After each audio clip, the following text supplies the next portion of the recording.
Sir आ गए आप meeting से? आपके लिए कुछ ऑर्डर कर दूं? चाय कॉफी क्या लेंगे आप? साहिबा, साहिबा। अरे उसे क्यों बुला रहे हो? मुझे बता दो, मैं मंगवा देती हूँ। तुम ना एकदम चुप रहना। जो भी बात मैं उससे करूंगा ना, उसके बीच में बिल्कुल ही मत बोलना। बिल्कुल शांत रहना और चुपचाप सुनना, ठीक है? साहिबा, साहिबा।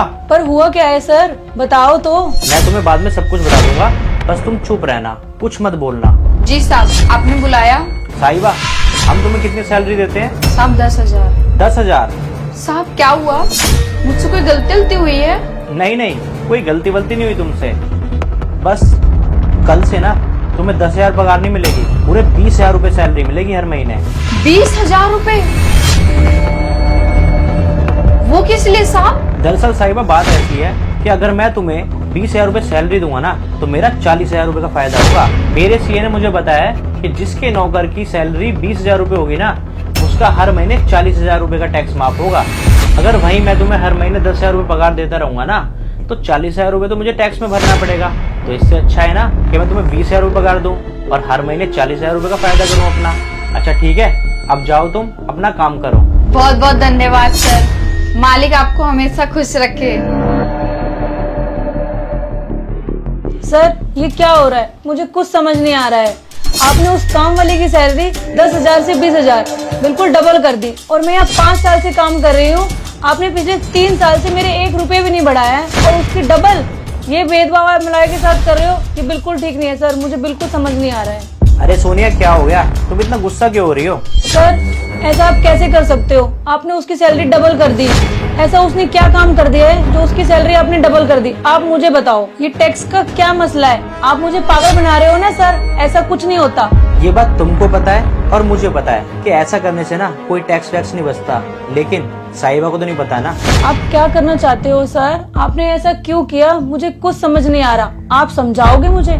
तो बात ऐसी है, उसको ना पैसों की जरूरत थी, तो मैंने जानबूझकर उसकी पगार बढ़ा दी ताकि उसको पता भी ना चले। लेकिन सर आपको कैसे पता कि उसको पैसों की जरूरत है? कल जब मैं घर से ऑफिस आया ना। हेलो, क्या आपकी नौकरी चली गई? अब बच्चों की स्कूल की फीस कैसे जाएगी? घर का किराया कैसे देंगे? मैं अकेले कितना करूंगी? मेरी जो सैलरी मिलती है उसमें मैं माँ का इलाज करवाती हूँ, बच्चों कुछ पैसों में मैं घर का राशन पानी करती हूँ। अब मैं क्या करूंगी?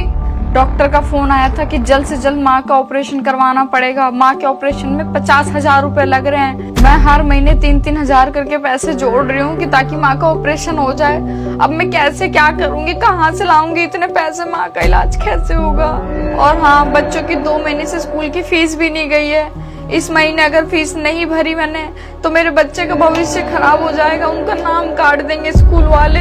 मैं साहब से अब 1 रुपए भी नहीं ले सकती। साहब के वह पहले ही मेरे ऊपर बहुत एहसान है, उन्होंने मुझे 30,000 रुपए दिए थे। नहीं नहीं, मुझसे नहीं होगा, मैं साहब से नहीं ले पाऊंगी। आप ही कुछ करो, मुझे नहीं पता, आप ही कुछ करो, मैं बहुत परेशान हो गई हूँ।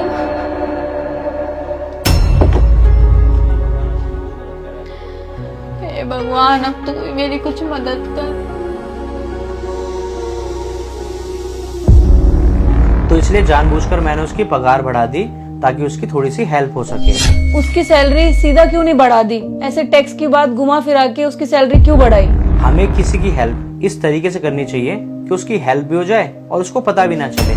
अगर वो चाहती तो मेरे पास आकर पैसे मांग सकती थी, लेकिन वो नहीं चाहती ना कि किसी का एहसान ले। वो अपने हक की कमाई खाना चाहती है, और इस तरह से उसको ऐसे लगेगा कि मैंने अपने फायदे के लिए उसकी पगार बढ़ा दी। सर आप ग्रेट हो, आपने जो भी किया ना बहुत अच्छा किया। सर मैं बहुत खुश नसीब हूँ कि मुझे आप जैसे ऑनर मिले और मुझे आपकी कंपनी में काम करने का मौका मिला। मुझे बहुत अच्छा लगा ये जानकर कि आप अपनी कंपनी के एम्प्लॉय के बारे में इतना सोचते हैं और उनका इतना ध्यान रखते हैं। ठीक है सर, फिर मैं आपकी चाय का ऑर्डर दे देती हूँ। क्या ऑफिस के ओनर ने अपने यहाँ पर काम करने वाली एम्प्लॉय के साथ सही किया? अपनी राय कमेंट्स में जरूर बताना। और अगर आपको ये वीडियो अच्छी लगे तो ज़्यादा से ज़्यादा लाइक करो, कमेंट करो, शेयर करो और पेज को फॉलो जरूर करना दोस्तों।